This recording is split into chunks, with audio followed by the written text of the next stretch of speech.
Hi, this is Asa, and welcome to my audio experience. New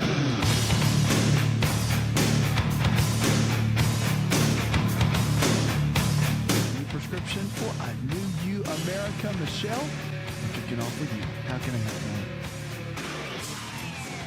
you? Hi. Hi, How are you doing? I am living well. What's up? Good. Well, I've been to the doctor a couple of times about an issue with abdominal pain. Okay. It's always localized, like right below my right rib cage, Mm-hmm. and in the gallbladder area. Sure. It's not something that's always constant. It comes and goes. I'll go weeks without it hurting at all, and then when it does start hurting, it's every time I eat. All of the signs of a gallbladder issue that you would read about on the internet or whatnot. So, Right.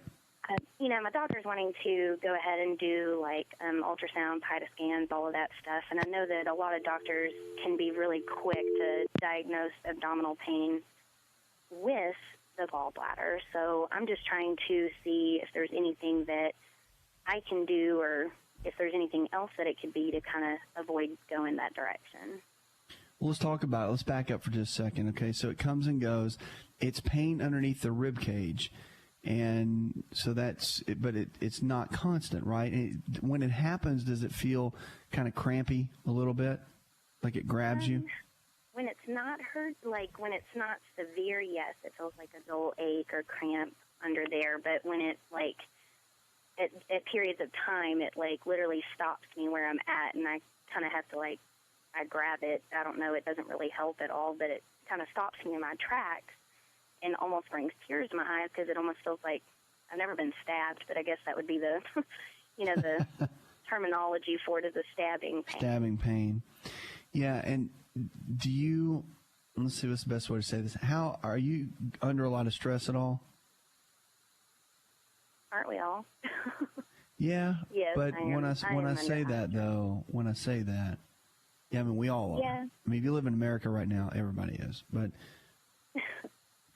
Yeah, I'm under a high-stress situation. I mean, I have a stressful job. I just lost my father 5 months ago, and taking care of a 4-year-old and things like that. But, yeah. Are you close with your dad? Oh, extremely.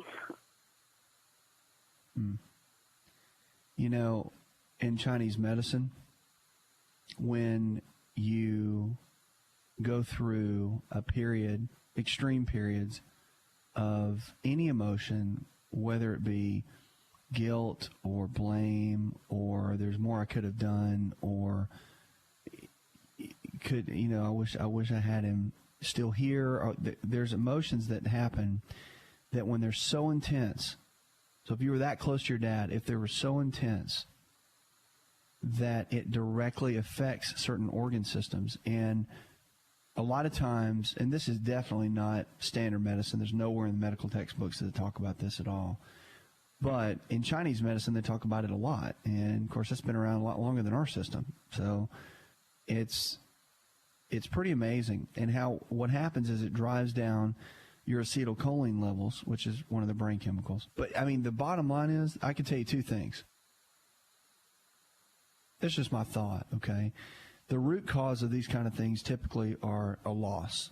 Like when you said you lost your dad 5 months ago, that was a huge statement.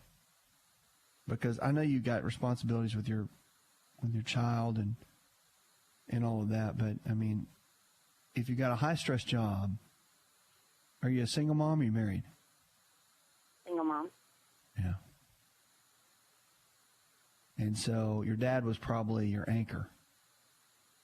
Yeah, he helped a lot with my son. I have a wonderful boyfriend that helps tremendously as well, but there's always that gap of, something missing, and I haven't had time to grieve. I was only off for 3 days after his death, and, I work in oncology and multi-specialty and stuff, so it's, I can't miss work. There's other people who are depending on these medications, and it's something that I had to get back to work. It was a brand new job, and then he passed, and so it's definitely been stressful, and I've been trying to get into talk to someone about it and stuff, but doctor just prescribed me low-dose Xanax for sleep, and for, anxiety and panic attacks directly after the passing. But other than that, I haven't really taken that medication for, probably at least a month and a half to 2 months. So that's, just that pain in my stomach. But well, and that's pretty normal. I mean, like you said, you didn't have time to grieve. So, you know what I mean? So you've gone through one of the toughest, I think it's one of the toughest losses in life is to lose your father and your mother. I mean, it's very difficult. It's a tough thing to go through. And I mean, those are natural emotions. And I've seen that a ton with people where they have the pain in the rib cage right there. So that's why if you did the scan and all that right now, the standard test that we use just to check kind of the function of the gallbladder, it would be doing pretty decent. And that's why it comes and goes like that. And you carry a lot of that. It's weird. The emotions kind of store themselves in certain organ systems. And that like I said, if you're in the healthcare field at all, that's not standard medicine. But if you study acupuncture and if you study Chinese medicine, it's written all over the place and pretty amazing. The mind, how it affects the body is pretty unbelievable. So, I mean, what do you do from this point? One is you definitely want to take, and I don't know what this means for you, but as you're kind of grieving through this and going through this, is make sure you take time to do that and don't just run in the rat race and then all of a sudden it's Christmas and you still haven't, you just kind of pushed it, kind of tucked it down.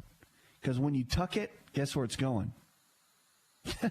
It's going down, and that's some of the pains that you're feeling because you're not releasing those emotions and letting them out. And it's tough to do, I know, but that's the case. There's a lot of things you can do nutritionally to support it, to keep your acetylcholine levels up. But again, the negative emotions typically on the inside, when you hold them in, that's a big key. Nutritionally, there's a lot of things that bring acetylcholine levels up. Eggs are really good. All your protein-rich foods like red meat, organic and grass-fed, of course, and turkey, salmon. A lot of the fish are really good at bringing acetylcholine levels up. And there's some good supplements, too. Your healthy fats like almonds and walnuts, avocados. Make sure that during this time, with work and being a single mom and everything, that your nutrition stays on top. Got to be really good on the nutritional side. And that's going to be your best weapon as you walk through this. Vitamin B6 can be helpful. But I'll tell you some things that were taught to me by a professor in medical school that I just found so interesting, and it lined up with everything I had learned just around a lot of the natural things I've always studied. But phosphatidylcholine, which is lecithin, you can get that as a supplement.